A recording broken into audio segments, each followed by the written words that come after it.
Yan, talagang napagdesisyonan ko po na i-share po sa inyo ito sapagkat meron po akong napakahalagang gustong ibahagi po sa inyo. Ito po ay may kinalaman sa kung ano ang pananaw ng Panginoon doon sa mga tao na nagtitiwala sa kanilang kapwa-tao.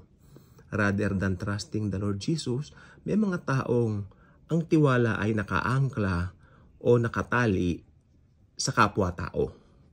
Halimbawa, sa kanyang boss, plini-please niya ang kanyang boss. Yung ganon. At sasabihin niya, bahala na ang boss ko sa akin.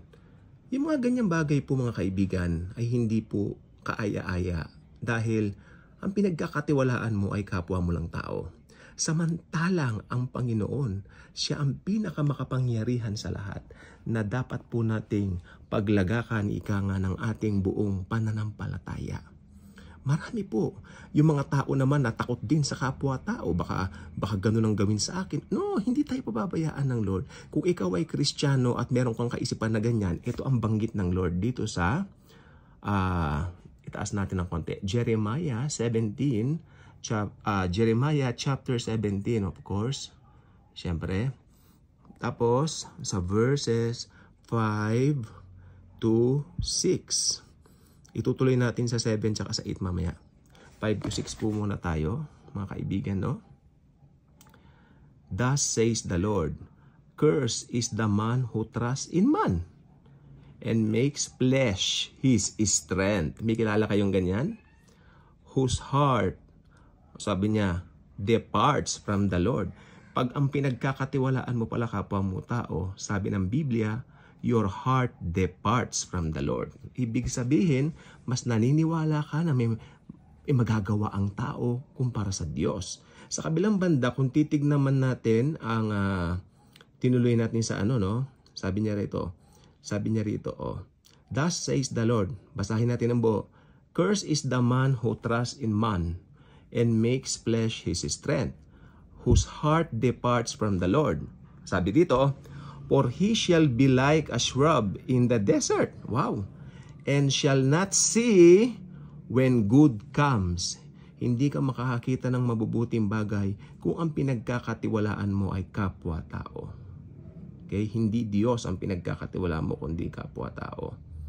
Di ba? Sabi niya rito, but shall inhabit the parched places in the wilderness. Parang tuyong-tuyo ka. In a southland which is not inhabited. Para kang tuyong-tuyo, doon ka lang nakatira sa ganoon. Parang ang buhay ng mga tao nagtitiwala sa kapwa-tao. Nabubuhay sa takot, nabubuhay ng kawalan ng kalayaan, di ba? O ganoon.